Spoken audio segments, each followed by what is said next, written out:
Bonsoir et bienvenue au rendez-vous Propos majuscules. Ce soir, on va discuter autour de l'unité africaine et on a une conversation autour des réflexions africaines sur l'unité, l'identité et l'avenir de l'Afrique. Avec moi, je suis sur plateau avec l'ambassadeur Joseph Moutabouba, expert en relations internationales et diplomate. Bonsoir. Bonsoir, Mandine. Je suis également avec Trinita Wambe, qui est membre du mouvement panafricain ici au Rwanda. Bonsoir. Bonsoir. On vient de célébrer la journée de la libération de l'Afrique. Tout d'abord, que signifie pour vous, ambassadeur, cette libération? Pourquoi est-ce que jusqu'aujourd'hui on célèbre ça? Ça représente quoi pour vous? Bon, la célébration de la journée internationale de l'Afrique, parce que c'est international. C'est international. Cette célébration s'adresse surtout à la mémoire de nos anciens dirigeants qui se sont réunis il y a longtemps. Et en 1963, vous n'étiez peut-être pas encore né, mais en 1963, quand ils se sont réunis à Addis Abeba, et ont décidé de créer une organisation panafricaine qui devait les réunir tous, essayer de voir comment on peut étudier, analyser l'état dans lequel le continent était. Ça, c'était après la colonisation et le début des indépendances. C'était une période très, très, très importante dans l'histoire de l'Afrique. Alors aujourd'hui, comme hier et comme il y a autant d'années, on pense toujours à cette unité de l'Afrique qu'on cherche encore. Et c'est un exercice qui est assez pénible, mais on doit se rappeler chaque année que cette unité n'est pas encore, atteinte. Oui. Donc c'est très important. Oui, merci. Alors, Trinita, pour toi, que représente cette journée internationale de l'Afrique, cette célébration? Merci. La journée de la libération africaine me fait peur que ce n'est pas une slogan politique seulement, mais aussi ça me fait peur que c'est une vision de la solidarité africaine. Et ça me dit que ça commence par la reconnaissance des valeurs communes de l'Afrique, de notre histoire qu'on partage, et aussi d'une vision collective de l'Afrique. Merci. Alors, quand on parle de l'unité de l'Afrique et tout, récemment, le mois dernier, il y a 2 semaines, il y a eu une conférence internationale sur la sécurité donc, en Afrique. Quand on parle de l'unité de l'Afrique, quels sont les aspects à considérer tout d'abord, en premier lieu, là maintenant? Bon, les aspects de l'unité africaine, ce sont des aspects qu'il faut considérer dans toutes les dimensions. La dimension historique, la dimension sociale, culturelle, économique, de tout. C'est tous les domaines pratiquement. La raison pour laquelle je donne cette ampleur de vue, de vision, c'est que l'Afrique était, si je dois dire, une à le temps. C'est-à-dire qu'elle n'était pas divisée en portions qu'on connaît aujourd'hui. Aujourd'hui, on vous parle de 55 pays ou de 54 pays. On vous dit que ceux qui ont signé le pacte ou la création de l'unité africaine étaient 32 ou 22. Donc, ça vous donne déjà une idée au niveau du nombre. Comment on essaie d'agrandir le nombre, mais tout en essayant de réunir la grande Afrique, inclure les descendants de cette Afrique qui sont éparpillés dans le monde. Quand on parle évidemment de la grande Afrique, de l'unité et tout ça, maintenant quand il s'agit de célébrer, ça veut dire qu'il y a des aspects concrets. S'il était question, alors dans le contexte du Rwanda, bien sûr, on est en Afrique, vous allez nous parler de l'intégration africaine, elle va nous parler de la conception de la jeunesse et tout ça. Et quels sont les points à célébrer aujourd'hui? Parce qu'on peut célébrer les réalisations. Qu'est-ce qui peut être notre fierté aujourd'hui parce qu'on célèbre aujourd'hui cette journée internationale? Aujourd'hui, on célèbre d'abord le fait qu'on est indépendant. Indépendant dans le sens de recherche d'autonomie individuelle au niveau de chaque pays, au niveau de chaque peuple. Contrairement à ce qu'on a vécu dans le temps avec la colonisation, on essaie de dire, écoutez, nous étions des Africains, on nous a divisés en groupes, des groupes qu'on a appelés ethniques, des groupes tribaux, etc. Parce que c'était facile à utiliser pour nous diriger, pour régner sur nous ou sur l'Afrique. Alors, cette division nous a marqué, ça c'est l'histoire. Et aujourd'hui, on dit, maintenant qu'on a l'occasion, on a la chance d'être africain, qu'est-ce qu'on peut faire? Alors à ce moment-là, on commence à revoir les vieux qui nous ont guidés dans tout ce qu'on a fait. Quand on a créé le panafricanisme, quand on dit, faisons référence à tout ce qui peut nous être utile comme source de référence afin de pouvoir revenir à cette unité dont on rêve la réalisation chaque année. Avec donc cette célébration, je propose qu'on écoute ambassadeur Amadou Ould Abdallah, je pense que vous le connaissez. Il est président du Centre 4S, Stratégie, Sécurité, Sahel et Sahara. Il était en train de parler d'un point de ce dont l'Afrique peut être fière aujourd'hui. Donc il parle sur la région. Donc aux côtés de l'Afrique, on célèbre bien sûr au niveau national aussi, on l'écoute. Pas d'alternative à l'effort national, mais l'effort national concret, pas idéologique. Comme je vous l'ai dit, quand je vois Kigali, que je connais avant, les rues, la propriété, la gestion, cet hôtel où nous sommes en ensemble de conférences, et on peut tout construire, s'endetter. Mais le problème, et c'est ça la qualité et la différence de ce pays avec les nôtres, c'est l'entretien. C'est comment gérer son capital, comment gérer sa dette, comment gérer son investissement. Et je trouve, je ne donne pas de leçons, mais que ce serait très bon que nos élites, je ne dis pas nos gouvernants, que nos élites s'inspirent d'un exemple, non seulement de l'investissement, mais de la gestion de l'investissement. Et c'est très important. Vous pouvez mettre 100 millions de dollars, mais si demain il n'y a pas d'entretien, s'il n'y a pas de bonne gestion, ça devient une dette. Et on va aller à la Banque mondiale demander la revue de la dette. On va augmenter les intérêts pour la rembourser. Évidemment, les gens vont accepter parce qu'ils vont gagner plus en vous faisant la dette. Donc, il n'y a pas d'alternative à un patriotisme compétent. Je dis bien compétent. Une bonne gestion. Et Alors là, il parle au niveau national, bien, on est en Afrique, mais chaque continent, chaque pays plutôt devrait apprécier, donc gérer. Quel est votre point de vue par rapport à ce qu'il vient de nous partager quand lui, il apprécie la gestion? Il a tout à fait raison quand il parle de gestion. Moi, je l'appelle plutôt la bonne gouvernance. Parce qu'avec la bonne gouvernance, vous pouvez gérer tout ce qui bouge, tout ce qui vient, tout ce dont vous avez besoin, et que vous pouvez toujours l'utiliser pour gérer même l'innovation. C'est très important.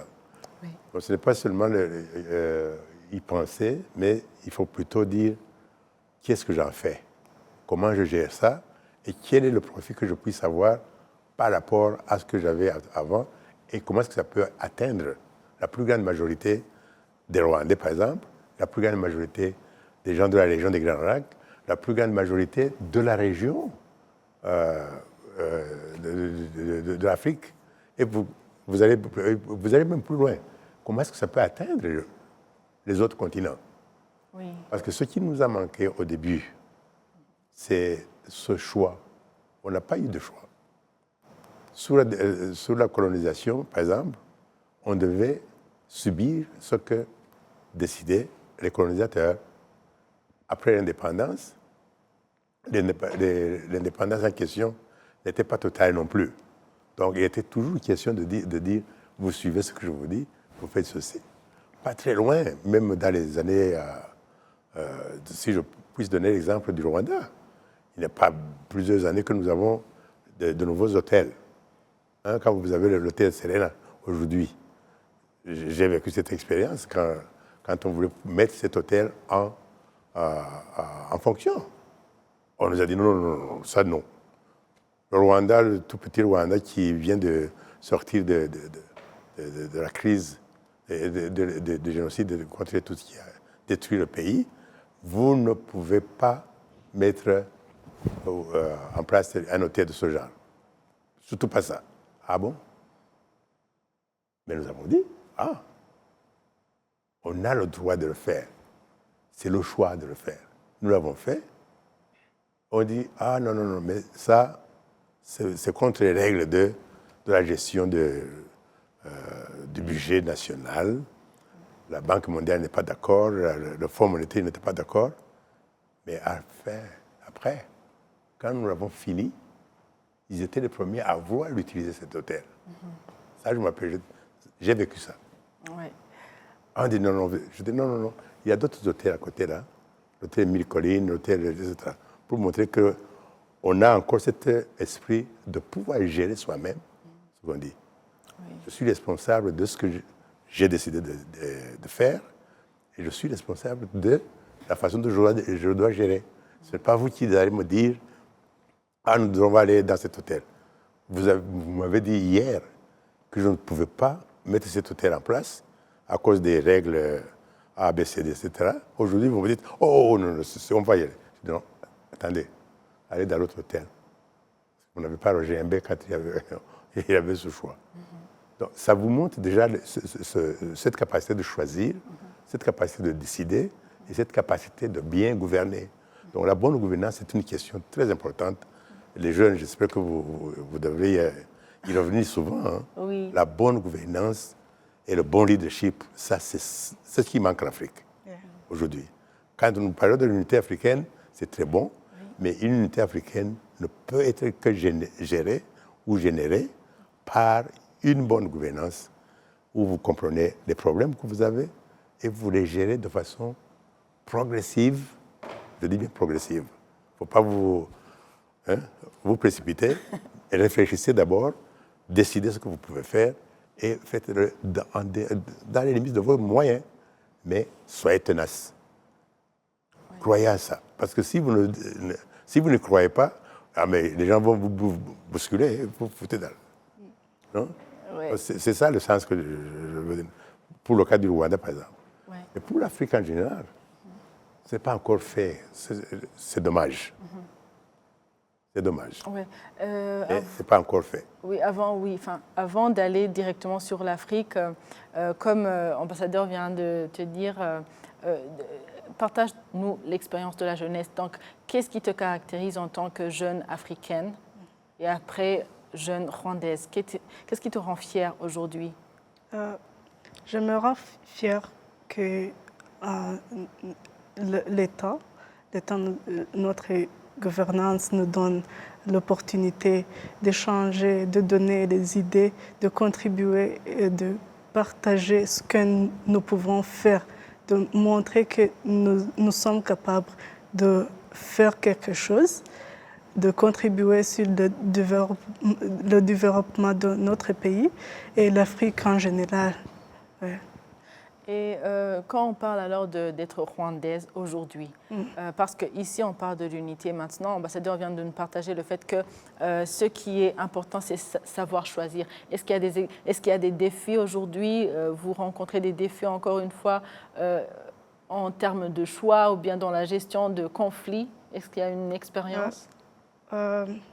C'est normal que nous fassions ce défi, mais il faut qu'on cherche des solutions, comment on peut traiter ce défi. il y a, dans les différents secteurs que des femmes ou des jeunes filles que les gens n'expectaient pas qu'on peut faire quelque chose. Par exemple, dans le mécanisme, dans le secteur de l'entrepreneuriat, les gens ne peuvent pas nous Maintenant, il y croire. a l'inclusion, tout le monde est capable de faire tout ce qu'ils veulent, il n'y a pas de limite. Oui. Ça aussi, c'est impressionnant. C'est impressionnant aujourd'hui que notre gouvernance nous donne cette opportunité de montrer ce que nous pouvons faire comme les femmes et les jeunes en général. Ambassadeur, parlons des conflits maintenant. On ne peut pas parler de l'unité sans toutefois revenir sur les conflits actuels. Et quand on parle de conflits, on est en Afrique et plus de 50 pays, différents conflits, différents... Quelle est votre appréciation par rapport à la résolution des conflits sur le continent africain? Parce que vous avez l'expérience de l'intégration africaine. En ce qui concerne les conflits en Afrique, je dois dire et avouer que nous avons échoué. Qu'est-ce que nous avons fait? Nous avons essayé de faire taire les armes, comme on le disait à Addis Abeba, mais les armes sont toujours là. Nous avons essayé de limiter les conflits dans le sens de faire entendre aux gens, comprendre qu'on construit mieux en paix qu'en conflit. Que les conflits, les guerres, ça détruit. Mais les gens ne l'entendent pas de la même façon. Ça, il y a des sources, des raisons internes et il y a des raisons externes. Donc, quand vous pouvez contrôler les raisons internes facilement, ça va. Les conflits vont être réduits. Mais quand vous ne pouvez pas les contrôler, si vous n'avez pas cette bonne gouvernance dont je parlais tout à l'heure, ça va créer des conflits. Les conflits, c'est quoi? C'est le manque d'aisance de chaque citoyen, de chaque famille, de chaque cellule, de chaque village, etc., jusqu'au pays. Pourquoi? Parce qu'il y a quelque chose qui manque. Quand il y a quelque chose qui manque, et que la façon de chercher ce qui manque et de trouver des solutions qui soient adéquates n'est pas satisfaite, à ce moment-là, les conflits augmentent. C'est comme la faim. Si j'ai faim aujourd'hui, je peux rien faire. Si mes enfants ont faim, ils ne peuvent rien faire. Ils ne peuvent pas aller à l'étude. Ils ne peuvent pas écouter les professeurs. Ce n'est que tout à fait normal. Alors, qu'est-ce que je dois faire? Ça veut dire que la solution doit partir de là même où d'où est né le problème. Et les gens, souvent, ont tendance à chercher des solutions ailleurs et très loin. Ce n'est pas la meilleure méthode et ce n'est pas la meilleure décision. Donc, jusque maintenant, on a, en plus de ce que je viens de dire, il y a des gens qui s'improvisent, comment vous appelez ça, les spécialistes de solutions. Je connais vos problèmes, j'ai des solutions. Je propose des solutions. Voilà. Ah non, c'est pas comme ça que ça fonctionne. C'est pas comme ça que ça devrait fonctionner. Peut-être que d'un côté, là, c'est peut-être parce qu'eux, ils voient que ces gens qui s'introduisent ou bien s'improvisent, c'est qu'ils voient à un moment, il n'y a pas de solution interne. Alors, eux, ils proposent. Pas nécessairement. Souvent, ils vous proposent même des solutions pour saboter ce que vous êtes en train de faire. Il y a des expériences, il y a des exemples qui sont là, qui sont connus. Oui.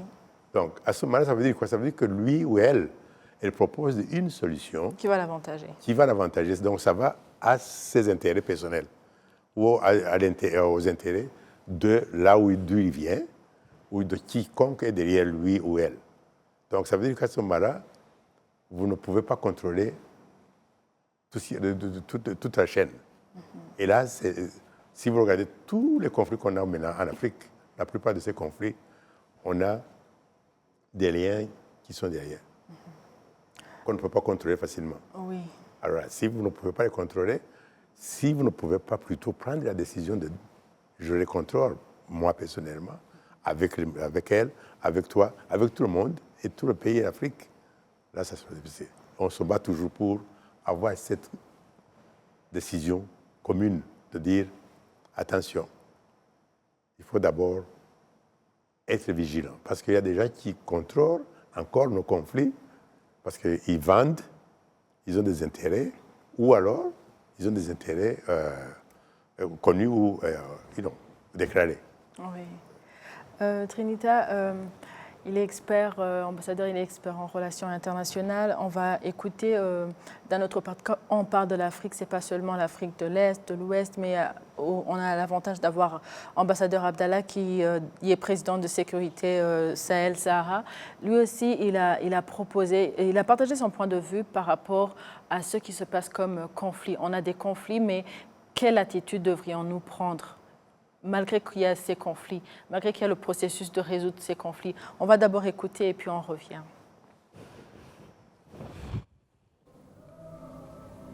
J'aime bien cette formule d'un écrivain français qui s'appelle Raymond Aron. Il dit que dans la vie, il n'y a pas d'alternative à l'optimisme, qu'il faut être optimiste. Même si les raisons sont énormes d'être pessimiste ou de se décourager. Parce que dans beaucoup de régions, les violences et les violences tragiques sont énormes et des bilans redoutables. Ce qui se passe dans ma propre région, le Sahel, ce que j'ai vécu en Somalie comme représentant spécial, ou un pays exceptionnel parce que la population est de même origine, entre guillemets, ethnique, même culture, même langue, même religion, mais il y a une violence et une guerre civile qui date de 1974. Ce que je vois au Soudan, après la sécession du Sud, mais la violence qui continue dans la partie qui est restée. Les difficultés, et les guerres civiles, il faut les appeler telles qu'elles sont en Libye, le flot de réfugiés dans la région de l'Iptako-Gourma, c'est-à-dire Mali, Burkina, Niger, et les réfugiés qui vont dans mon pays, la Mauritanie, qui vont au Sénégal, mais aussi en Côte d'Ivoire, et l'Est du Congo, il n'y a pas d'alternative à l'optimisme, malgré toutes les raisons de ne pas être optimiste sur le continent. Nous avons énormément de ressources humaines, de ressources minières. Il faut le faire, mais il faut la gouvernance. C'est vrai qu'il y a des conflits, mais que devrions-nous faire? On est en train de célébrer l'unité africaine.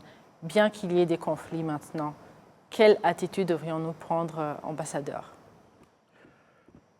Écoutez, l'attitude que nous devons prendre d'abord, comme dit mon collègue ambassadeur Abdallah, l'attitude qu'on doit prendre, c'est de ne pas se laisser tomber au pessimisme. Non. C'est vrai, on a eu des problèmes, on en aura toujours, mais il y a possibilité de résoudre ces problèmes. Il y a possibilité de changer de tactique, changer d'acteur aussi, dans la recherche de solutions, essayer de voir comment on peut donner naissance à quelque chose de nouveau qui puisse nous aider à limiter les dégâts. Mm-hmm. Donc si on a cet optimisme dont il parle, ça va nous aider à aller toujours de l'avant avec une certaine vision pour dire, écoutez, moi j'ai loupé la première partie hier, aujourd'hui j'ai loupé une partie de ça, mais demain, je ne peux pas. Parce que ce qui m'intéresse, c'est ceci, c'est ça, c'est ça, c'est ça. Si c'est bien articulé et que Bam dit, non, vous avez oublié ceci, ça nous importe aussi. À ce moment-là, ça devient dynamique. Oui. Et c'est ça qui manque jusqu'à aujourd'hui. Parce qu'il y a beaucoup de... je cherche un mot. beaucoup d'égoïsme outré, je dois dire. Il y a des dirigeants qui sont au pouvoir, qui, au lieu de regarder l'intérêt du peuple qu'ils dirigent ou qu'ils ont l'occasion de diriger, non, ils voient eux-mêmes les intérêts qui sont à eux. Ils ne voient rien de la population qui est autour. C'est lui ou c'est elle, c'est sa tribu, la fameuse tribu qu'on a acquise de la colonisation, etc. Donc, c'est moi, c'est mes gens. Les autres, non. Donc, vous créez un cercle qui est là. C'est là où se trouve le noyau de tous les problèmes que nous avons aujourd'hui. Oui. La gestion d'un pays ne se fait pas dans la gestion des relations minuscules entre toi et tes cronies, comme on dit. Et par conséquent, le continent en souffre. Comment? Et par conséquent, le continent en souffre. Ah, bien sûr, le continent souffre complètement. Et alors, on commence à nous appeler des noms. Oh, ce sont des corrompus, ce sont des incompétents. On généralise même. On oublie qu'il y a des éléments de poids qui donnent une ligne de conduite qui était irréprochable. Oui. Alors, Trinidad, quelle est la contribution de la jeunesse? S'il était question de recommencer, de regarder seulement le positif et de proposer des solutions d'avancer dans l'unité, dans l'optique de l'unité africaine. La contribution de la jeunesse, c'est que nous avons des solutions. Nous pouvons partager ce que nous avons étudié, ce que nous faisons et même des solutions innovatives pour qu'on puisse se développer.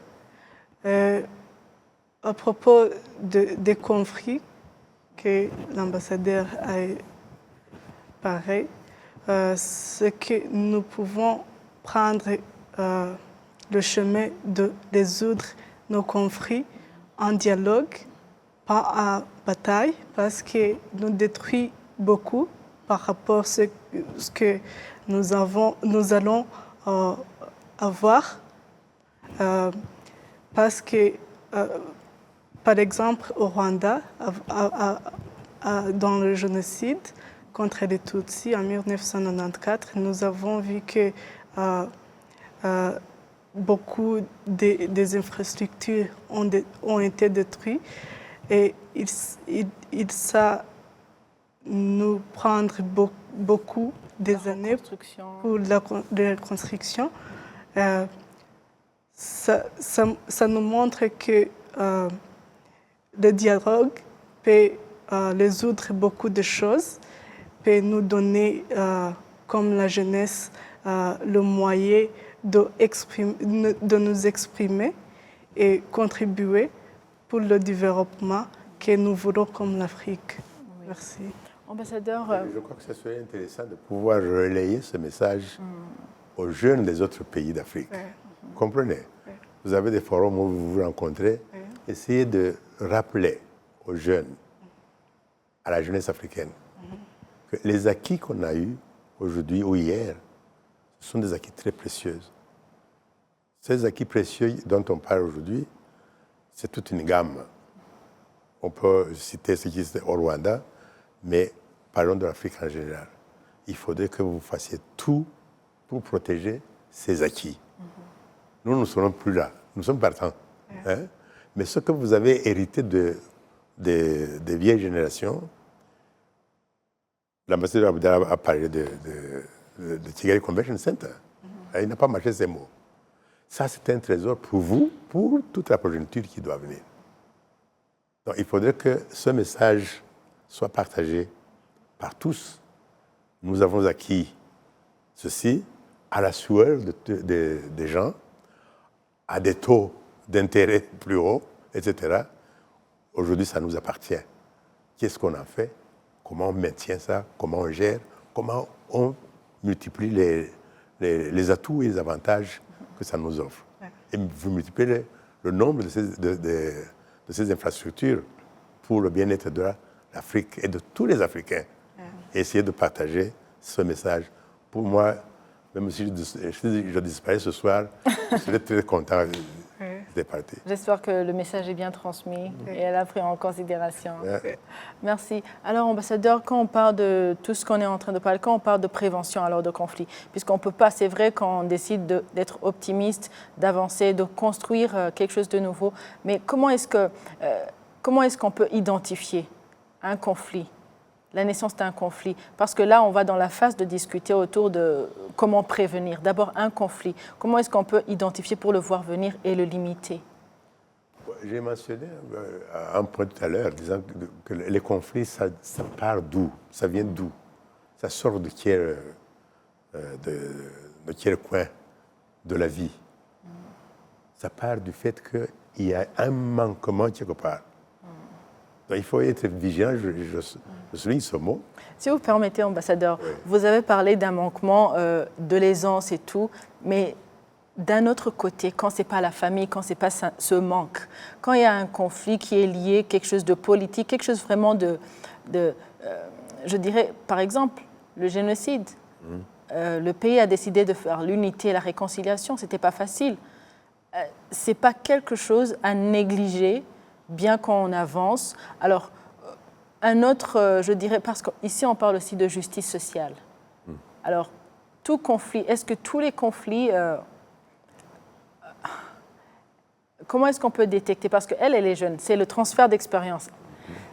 C'est différentes générations. Comment est-ce que la génération de Trinita peut comprendre un conflit, et, par exemple, au niveau du travail, à l'école et dans les forums, voilà. Ouais, c'est ça que je voulais essayer d'écrire. Le conflit naît au moment où Trinita, toi-même et moi aussi, avons manqué quelque chose. Okay. S'il y a un droit qui est foutu, qui est piétiné, voilà. Je n'ai plus droit à l'enseignement, je n'ai plus droit aux soins de santé, je n'ai pas droit de parler, je n'ai pas le droit de... etc., etc. Ça, c'est déjà le début du conflit. Ça peut être un conflit à deux, ça peut être un conflit même à une seule personne, je t'assure, dans la façon de penser. Parce que si, à l'intérieur de votre tête, vous vous posez la question de savoir comment est-ce que je peux faire ceci, et vous commencez à imaginer des choses négatives. C'est déjà un conflit en toi. Et tu transfères cette négativité dans les relations avec les autres. Alors vous créez des conflits comme ça. Donc, si vous ne faites pas attention à ces sources de conflits, à temps, donc pour dire qu'est-ce qui manque. Il y a ces droits qui ont été bafoués, il n'a pas pu manger comme il faut, et pourtant on lui demande de faire ceci et ça. Il va dire non, mais comment? Vous voulez que je tienne debout comment? Si j'ai faim? Comment voulez-vous que je fasse un travail si je suis malade et qu'on ne m'a pas fait soigner? Donc ça part de là. Ouais, les gens oublient cela. Et ça, si vous allez même dans les grands conflits, il y a le mot que j'aime beaucoup utiliser, les sources de conflit, les causes profondes. Ouais. Causes profondes. Les causes profondes, ça vient de ce que je viens de dire. Ouais. Ça vient de très loin. Alors, il faut aller plus loin pour essayer de déceler et suivre ces racines de conflit pour dire, si on veut arrêter, il faut éradiquer les causes de ces conflits. Oui.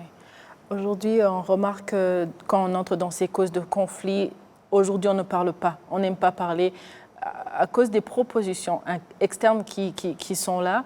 On n'aime pas parler des causes profondes du conflit.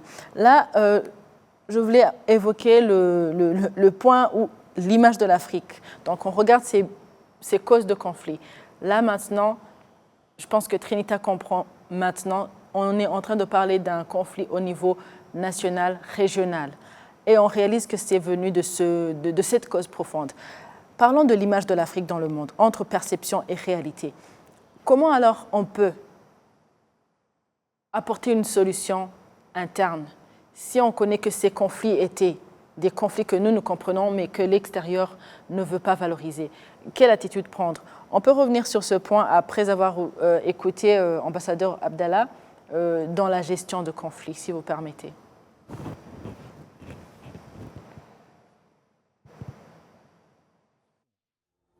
Prévention des conflits, et c'est très difficile de prévenir les conflits sans une bonne gestion.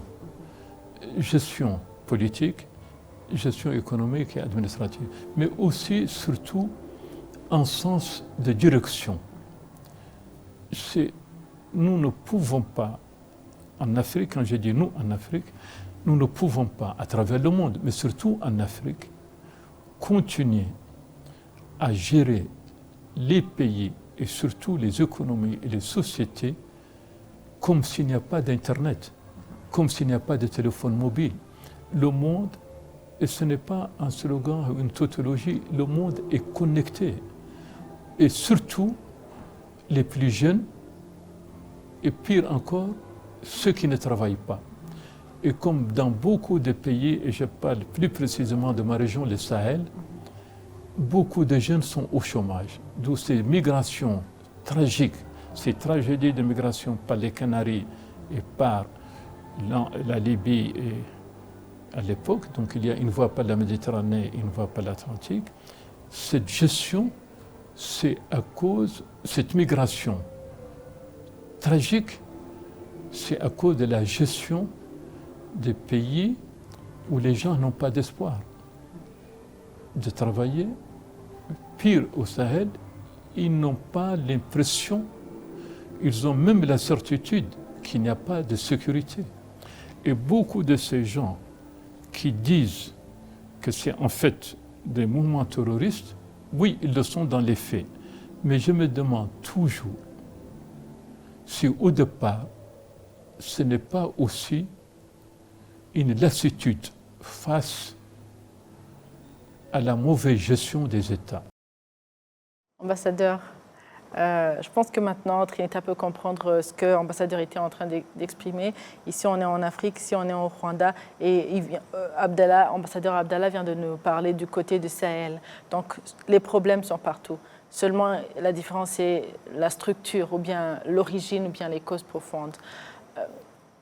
C'est urgent, on parle de l'unité africaine. On célèbre, on a commencé par dire ce que l'Afrique célèbre, ce que le Rwanda célèbre aujourd'hui. Qu'est-ce qui est urgent maintenant? Qu'est-ce qui est urgent? Merci. Je vois que ce que... On parle de migration, les jeunes partent, ne veulent pas revenir. Alors nous, votre expérience, on est en train de connecter. Ouais. Quelle est votre contribution? Notre contribution est le changement de notre mentalité, comprendre que les connaître notre valeur comme les Rwandais, les Africains, aussi comprendre que si je vais dans les pays de l'Europe, d'Amérique, ou ça, je vais les tourner ici et contribuer sur notre développement comme l'Afrique, aimer notre pays, aimer ce que nous faisons ici en Afrique, aimer que l'Afrique est un continent d'opportunités, aimer que nous sommes à la maison et notre maison doit être la bonne que les autres continents. Ouais. Ambassadeur, le changement de mentalité, c'est correct. Alors, quel est votre point de vue sur si les jeunes maintenant sont prêts, sont en train de changer de mentalité, comment est-ce que vous pouvez les encourager par rapport à la formule ou bien la proposition de l'ambassadeur Abdallah dans la gestion de conflits? Puisque là maintenant, il n'y a plus aucun problème de la jeunesse, alors à votre niveau. Ben écoutez, aujourd'hui, s'il y a un groupe de gens qui sont dans ça, c'est les jeunes.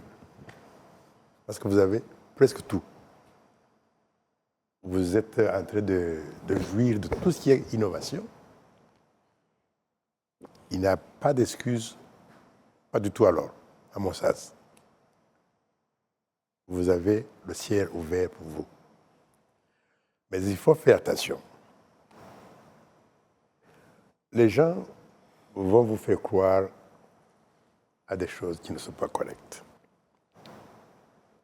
Or, le continent africain, c'est le continent noir, le continent obscur, suivant les œuvres littéraires, etc. Ça, c'est une perception des gens avec une orientation particulière à leur temps. L'Afrique, c'est un continent obscur. D'accord, il n'avait pas d'électricité, c'est possible. Mais ce n'est pas ça que la signification que ça donnait. Aujourd'hui, il faut plutôt comprendre en tant que jeune que l'Afrique, c'est le continent le plus prometteur et qui a été toujours ce qu'il est aujourd'hui et ce qui devrait être demain. On nous a fait croire, avant que vous ne soyez nés, nous, à l'école, on nous a enseigné la géographie et l'histoire. Quand vous regardez les cartes de l'Afrique, on montre l'Afrique comme un petit continent. Et pourtant, ce n'est pas vrai. Ce n'est pas vrai. Donc, on nous a fait croire que nous ne sommes rien par rapport au monde. Que nous n'avons même pas de valeur, suivant certaines perceptions. Heureusement que nos dirigeants, comme le président Kagame, je rappelle, vous vous rappelez du temps de Chogom. Oui. Je dis non, attention, nous avons des valeurs que vous ignorez, que vous avez ignorées ou que vous avez piétinées, et nous avons des valeurs. Il n'y a personne qui doit nous apprendre à reconnaître nos valeurs traditionnelles qu'on a. Alors, moi, j'ai voyagé dans plusieurs pays du monde. Si vous pouvez suivre ce que je vous dis aujourd'hui, en tant que jeune, il n'y a pas de meilleur pays, il n'y a pas de meilleur continent que l'Afrique. Ça, je vous le dis. Aujourd'hui, surtout. Pourquoi? Parce que, même dans l'histoire, ceux qui sont venus avant la colonisation, ceux qui sont venus pour la traite des esclaves, des nègres, comme on disait dans le temps, ils cherchaient quoi? Ils cherchaient la main-d'œuvre, ils cherchaient donc la main-d'œuvre solide, hein? Donc nous avons des jeunes qui sont solides, n'est-ce pas? Ils cherchaient les produits importants et stratégiques. Aujourd'hui, quelques siècles plus tard, on parle de quoi? De minerais stratégiques. Et il y a tellement de contradictions qui vous montrent que les problèmes sont ailleurs. Donc les perceptions et les réalités sont des choses comme ça, complètement différentes. Donc, si on vous dit l'Afrique est pauvre, l'Afrique n'est pas pauvre. L'Afrique est riche, mais on l'a rendue pauvre. Pourquoi? Parce qu'on doit vous mettre dans la situation de recevoir que de donner. Donc, si vous recevez, ça veut dire qu'on va vous donner. On crée alors des concepts comme aide au développement, etc. etc. Oui. Vous cherchez les produits, c'est en Afrique. Vous les traitez, vous les ramenez en Afrique, c'est le marché. On vous les achète. Et encore, à quel prix? Élevé. 100 fois plus cher.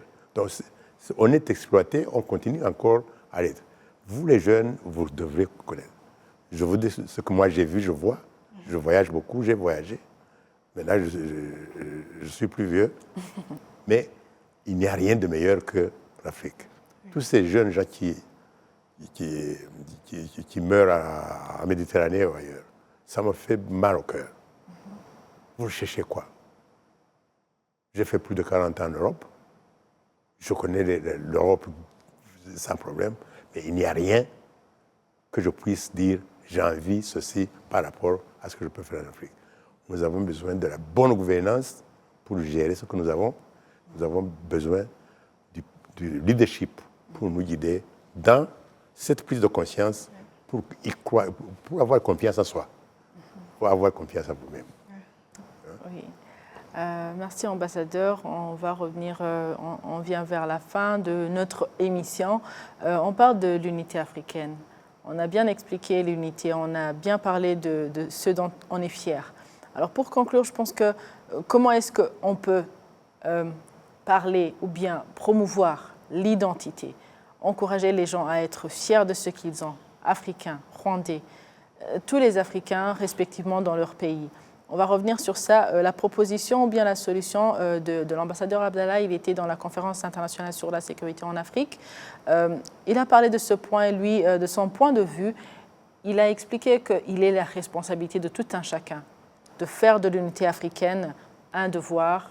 Donc, on écoute d'abord et on revient pour que chacun nous partage la proposition de comment on peut toujours être sûr qu'on est toujours fier de notre identité et être ensemble pour aller dans un optique de l'avenir de l'Afrique que nous voulons tous.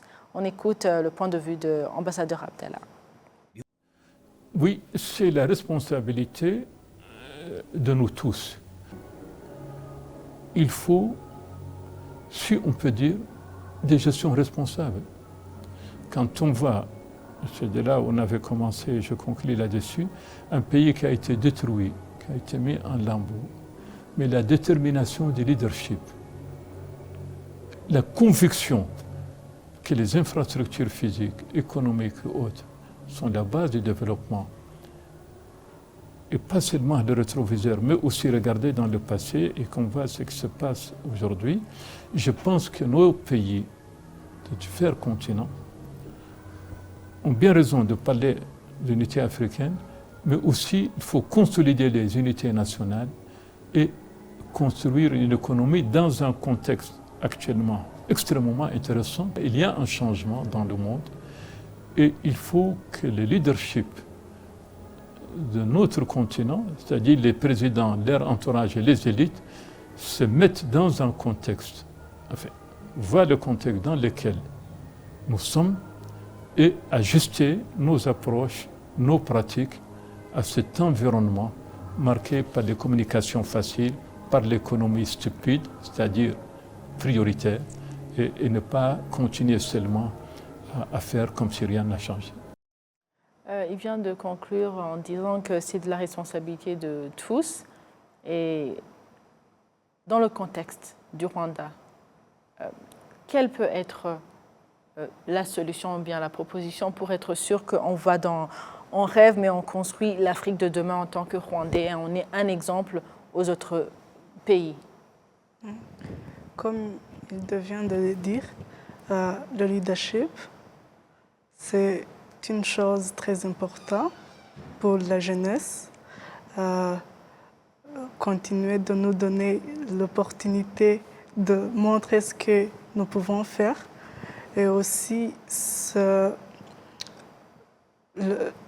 l'unité des Rwandais, ce n'est pas un rêve lointain, c'est un chemin que nous avons déjà commencé, il